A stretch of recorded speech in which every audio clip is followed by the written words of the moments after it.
Alright, hello again everybody. This is Harry Jackson, creator of Selected Quests. We are with 3 of the 5 starting characters of Selected Quests. We have my son Brandon, who actually plays Derrick Questerson. His main man, Ryan, here is our James character. We have Mackenzie, who plays Lisa, who is awesome. We're missing Sarah, and we're also missing Tony, who we will have in another video. What we wanted to do briefly is just ask a couple quick questions in regards to the trading card game, even though we have the 2007 deck here, and this is all leading up to a huge competition between myself and my son, who believes he's undefeated and unbeatable. I beat you. So I already beat him. these guys are so the truth comes out. We do a rematch. That's the whole thing. He's gonna be pumped up. So here's a quick question for anybody if they want to answer it real quick. Just 3 questions. Number 1, what do you think is different about Selected Quests when you play compared to like any other game? 3 cards. Sorry, leave him alone. Go ahead. 3 cards for 1. To make a hand? Like, to make a hand is equivalent to 1 card in Pokemon. Okay, what do you And think? I find that pretty cool. What about the dice roll when you attack? Are the attacks pretty big and pretty exciting? Yes, they're pretty big. Not yet, Zara. Okay. Go ahead. What do you think? Quick. I think that it is different because there are only 2 factions, not more than 2 types. Okay. How about you, B? Well, let's just say about the trading card game. Well, I gotta say one thing: the Petnos and the builders. I gotta say the builders are one of the crazy things to think about because I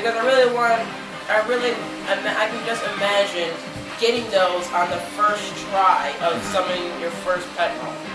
I mean, it did actually happen to me once. Cool. So you know that this is also a role-playing game, so anything can happen, especially if you go into story mode, which we're not going to talk about now, but that in itself is a different element to the game. But I just have another question. I've yet to see any one of you guys play this game and stay quiet throughout the whole game like it's a serious thing. Brandon. I mean, is that something that's totally different that you played with other trading card games? I mean, I know there's Pokemon, there's Yu-Gi-Oh, there's Magic the Gathering, there's a lot of games out there. I played Pokemon against 2 kids at my school and it got so loud. Okay. But like, when I played against Brandon, he kept screaming and so did I. Excuse me, forget what she said. Here's the story how what actually happened. No, the story is I killed your fire ant.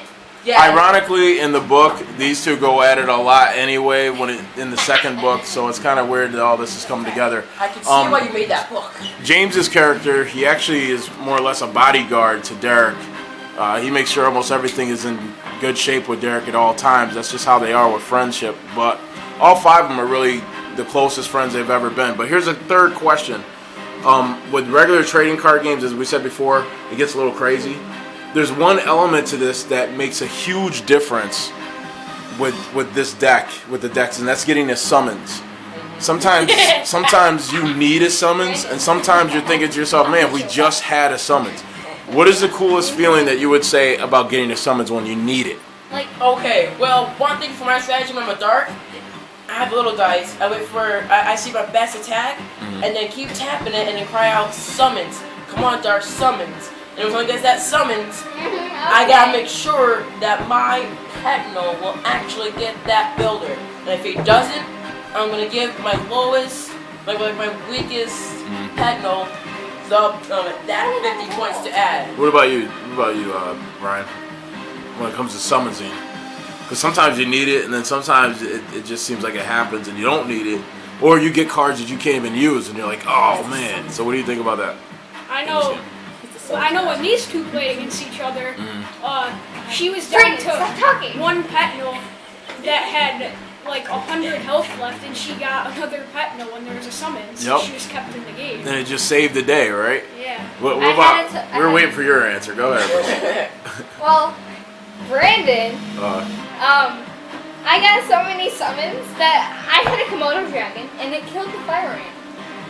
And he claims that Fire Ant's undefeated. I'm going to do something totally different when we battle. I'm going to give him the opportunity to pick his actual Petno and Builder card in the deck. No. So I'm gonna be up against it. This is gonna be a hard battle. Go ahead, Jess. He can't not pick a fire ant. I'm gonna let him pick it. One thing to say. I think it's. I have a safe shot here. One perfect thing to say about I'll beat you a butt. about her. We had to forfeit one game because of something just happened, and then she had to go. Yes. So then we had to call it off. So if you guys want to see, we're doing a rematch. All right. Well, it takes a little bit of time. I'm gonna say one last final factor here. Normally in selected quests, every roll is doubled, no matter what you get. So sometimes this game is over fast, and other times you're begging to get that summons in order to stay alive in the game. So it's really every roll is supposed to be doubled, and then you use your builder card to add those attacks on. So those battles are really quick. We may try something where it's a possessor versus 3 pupil level players. It's never been done before. A possessor is another name for a master level player. And it's a master trainer, but the word possessor in definition means master or highest level. So, and there's a teacher level, which is just below that, and then there's a pupil, which is beginner. So like I would have. That's to say, you guys will probably elevate fast in this game only because you guys are also characters in the book. Stayed to play longer, I would have ended up becoming a teacher level. No, you have to go through me in order to be a teacher. because one thing for sure, It's not easy. one thing to say, I get a 12 side, you get a 6 side. It's not pretty, but you can do it. one And thing- it's easier to get elevated if you team up with somebody else. So it's 2-on-1. It's easier that one way. thing to say. I thought It rarely was happens that it's a teacher versus a pupil. It's usually two pupils versus a teacher. It makes it more fair. One Because it's thing- usually over quick. I mean, it's hard. It's hard. But if you play in the story mode, you get levels. And based on your levels, that helps you improve your arm play too. So anyway, One thing to say. quick, one last thing. Me and my cousin faced against my dad, and I am. So 1 second. And I am a teacher. Me and him have been teachers, and we've been. He's going to earn it right now. In this battle, listen.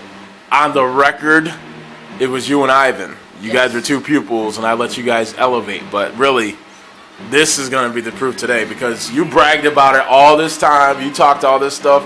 You put a video out already on Facebook, the Talking Junk. I already got the video. I saw it. So now I'm coming for you, son. This is going to be a great battle. Sure. It's going to be a classic. My So anyway, fires are gonna corrupt here. I understand. So Everybody just say throw goodbye it real and quick, take the 'cause we're out of fire. time. Burn through your drops. everybody say bye real quick. We're out of time. Bye. We got, again, Brandon, who plays Derrick Questerson, James here, which is Ryan, and we got Lisa's character, which is The Mackenzie. squeaky one. So Shut up. we'll see everybody soon.